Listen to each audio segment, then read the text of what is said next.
Looking for a new podcast to listen to? Then check out Weird Mystic, where two friends share their love for cryptids and paranormal events. Take it away, ladies. That's Serena over there. And that's Naomi, and we are the hosts of Weird Mythic Podcast.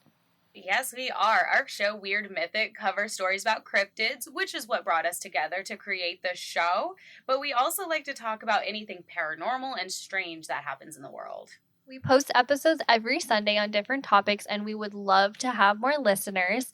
We're on all podcast platforms, and you can find us on all social media sites as well. Give us a listen, send us some personal stories to share on the show, and we will love you forever. Yes, we will. We would love some personal stories, some cryptid encounters, and we hope that you listen and tune into the show. You can listen to Weird Mythic Podcasts wherever you get your podcast fix.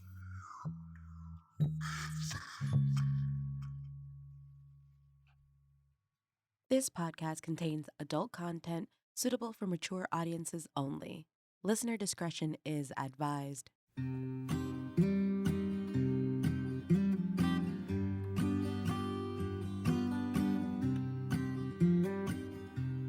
But I ain't like that anymore.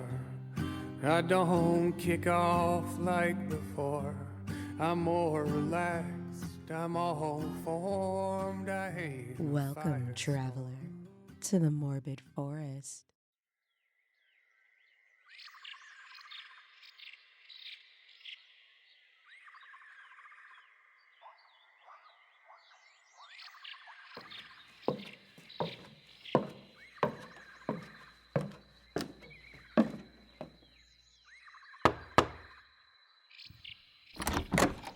Oh, why hello there, my dear traveler.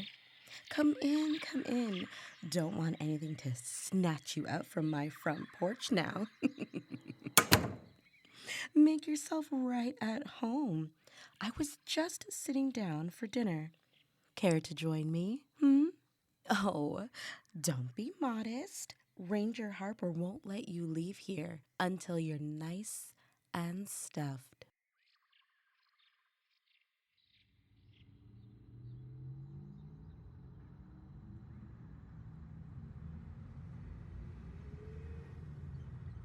My hand slipped slightly as I took a left on Olive Court Drive. I wanted to wipe the offending sweat from my palms, but didn't want to risk ruining my khaki slacks. Avery reached across the console, taking my right hand in hers. You worry too much. I promise they are going to love you. Her red lips parted into a dazzling smile. I returned it with a sheepish one.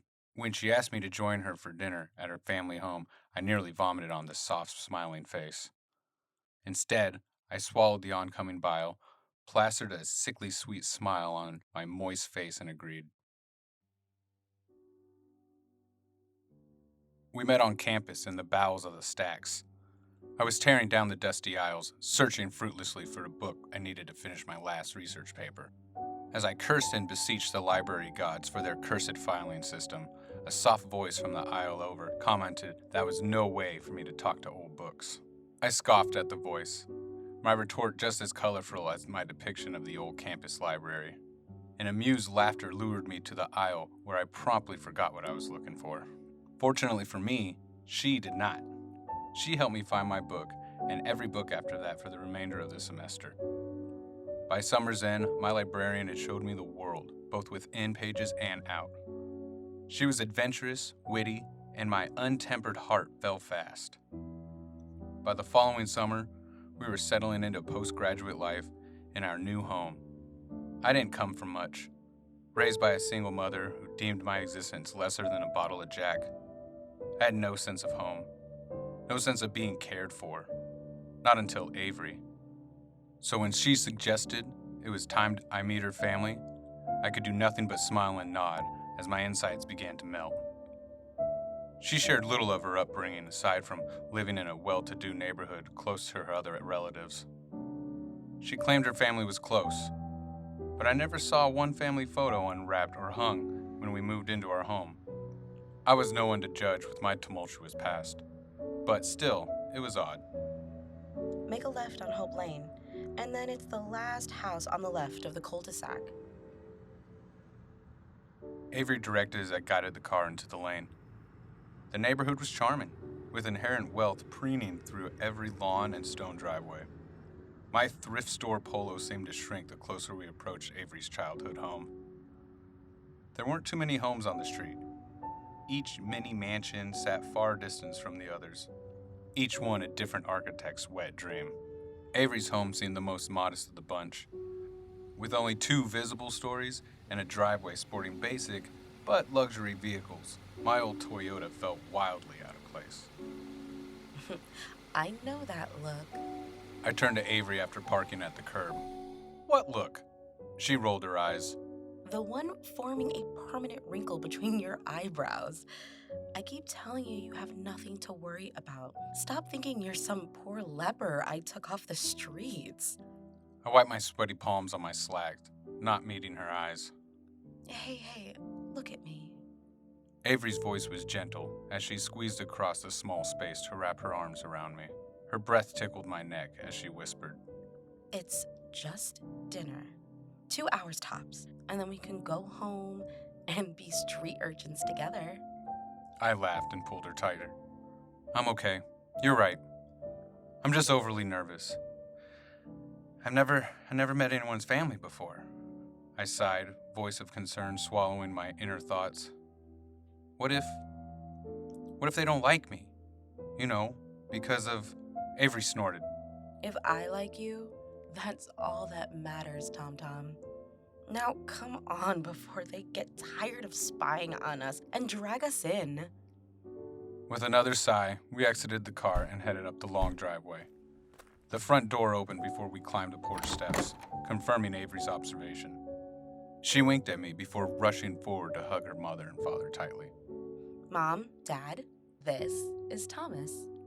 Oh, it's so wonderful to finally meet you, Thomas. Please call me Judy.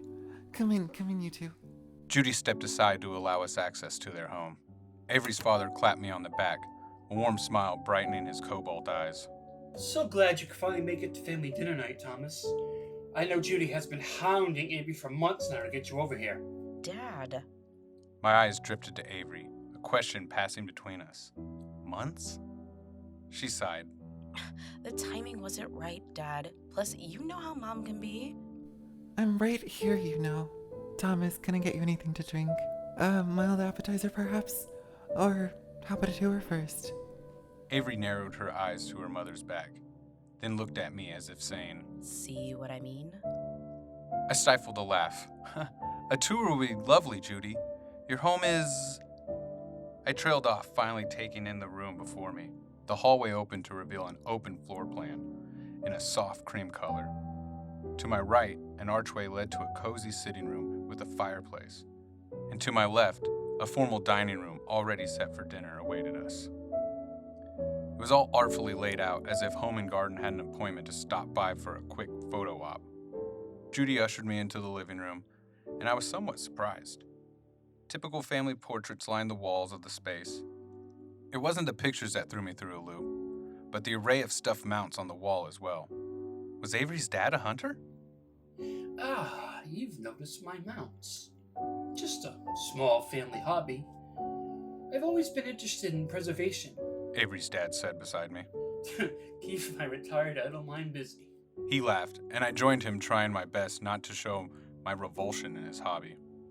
I wasn't a vegan or anything, but it was odd someone at his age had so many. Who all is coming to dinner, Mom? Avery asked. Your grandfather and your sister, of course. John, will you help me with your father? Judy turned to me, her smile nearly infectious. John's father is wheelchair-bound and requires an extra hand from time to time. I nodded in understanding. Would you like some help?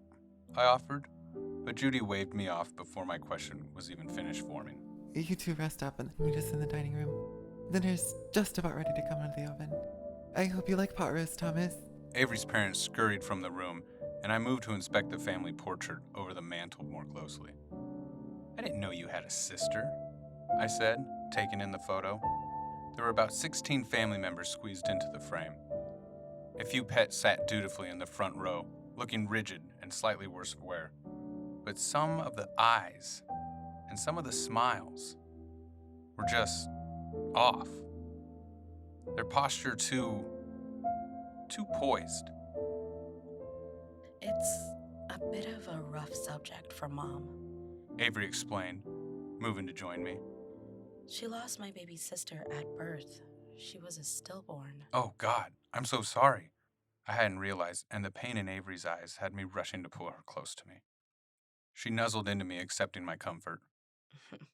It's all right. Sometimes I think it's odd that I miss someone so much. Someone I never got to even know. She sniffled quietly as I pressed her closer. I get it. I didn't know what else to say, but Avery seemed to push her momentary sadness aside and smile up at me. Maybe later I'll... Dinner's ready, lovebirds. Come get it well taught. Judy called from the archway. We separated from our embrace, and Avery took my hand, leading me to the dining room. John was settling a balding man in a wheelchair at the table as we walked in and took our seats. I sat down in the seat across from the man, but paused halfway as I began to introduce myself. Cold, pearlescent eyes gazed vacantly at me. Gelatinous, pellucid skin was tucked into neat folds on his cheeks, revealing 2 neat rows of white teeth. The smile reminded me of a grotesque Joker, if the Joker was frozen by death. Who's hungry? Wow, Mom, you didn't have to basically cook us a Christmas feast. Mother and daughter shared a laugh, the sound akin to crows cackling over their kill. Thomas, you are in for a real treat. Judy's pot roasted squash soup are quite legendary. John settled into his chair, somehow a signal for everyone else to sit down. With my eyes still on Avery's grandfather, I noticed a sheepish smile crawl across her father's face. Ah, yes. Dad doesn't do much talking these days. The man chuckled. At least he still smiles at your corny jokes, Dad. Avery retorted, then dug into her soup. I tried to form words, but nothing would come out. Judy scooted her chair closer to the frozen elderly man. Maybe he just had too many strokes in his lifetime, leaving him in a petrified stasis for the remainder of his days. Robotically, I raised my soup to my lips, eyes still locked on the barren ones across from me.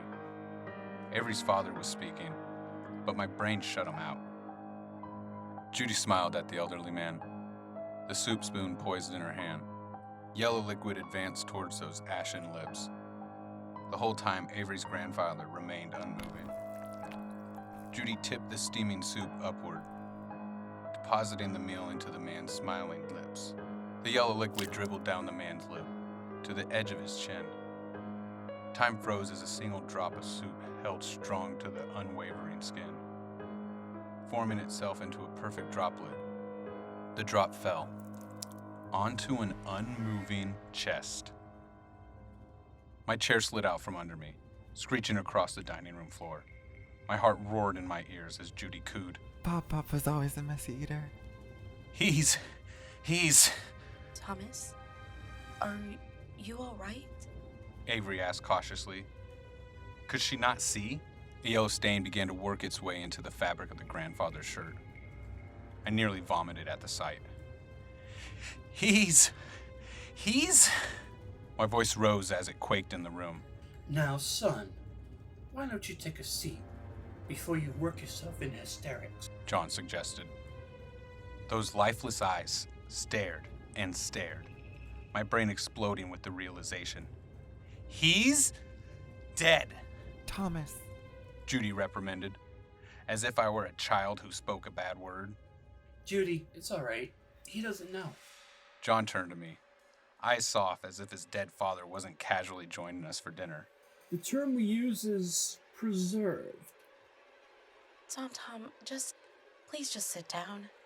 Avery pleaded next to me, but my nerves were blazing. Preserved? John rose, circling the table until he was at his wife's side, his hand coming to rest on his preserved father's shoulder. Our family is a close-knit one, as I'm sure Avery has told you. We enjoy the practice of keeping members of the Wheaton family above ground, and with existing members, rather than leave them in the ground to rot. My mouth hung open, unable to form words. It's so nice for family to always be with us. Honestly, I'm relieved I won't be in some gloomy old box. It's also nice to know I'll be treated with love and care by my husband, or by Avery if John is no longer capable of performing the preservation process. Judy chimed in. You! I looked at Avery, hopelessness gleaming in her eyes. We don't need to discuss that right now, but later on, if we were to get married, you would never have to worry about a thing, Thomas. We'd always be together. And if we were to have kids, I'd be able to teach them... To stuff me like a prize kill on display? Like one of your father's mounts? I bellowed, unable to hang my disgust in my voice. Tom. Avery moved to reach for me, but my body bolted. A fawn trapped in a hunter's scope. Avery screamed my name. Footsteps approached behind me as I ran through the home blindly. I slid into the main hallway, my feet unable to stop my trajectory on the slick tile floor as I barrel rolled onto the floor. Frenzied, I scrambled to get my footing when a gleam caught my eye. Avery and her parents halted in the archway of the dining room as my shaking fingers rose to point at the object in front of me. What the fuck is that? My voice shook as I took in the tank sitting on the hall table. I didn't know what else to call it aside from a tank. The glass was thick and cylindrical, filled to the brim with a tawny tinge liquid. Floating like a pustulous cloud inside the tank was a fully termed baby girl. I only assumed it was a girl from the bow headband nestled like a crown on her bare head. The umbilical cord was clasped around her bloated neck, another ornament adorning her like an apparent prize she was presented to be. A plaque was fastened to the front of the tank detailing her name, belovedness, and date of birth and death. The conversation from earlier came floating back to me. Who's coming to dinner? Your grandfather and your sister, of course. I scrambled to my feet, bolting to the front door. You're all sick! The family closed in behind me. The front door wouldn't open. I slammed my fists against the glass cutouts, praying I was strong enough to break them and escape. I really thought he was different, Dad. I know, sweetheart, but I told you it takes time. Took me 15 years to find your mother. The right one will come along, don't you worry. I'll help you get him situated with the others downstairs.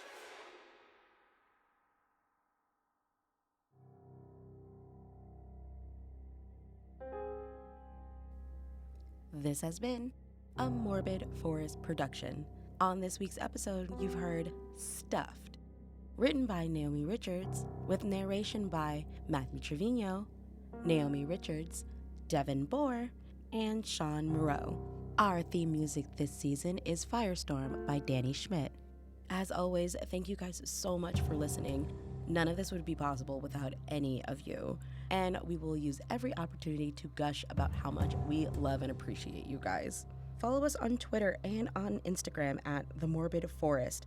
Send us a little love letter at themorbidforest@gmail.com. Thank you so much for listening, and we'll see you next week, travelers, on The Morbid Forest.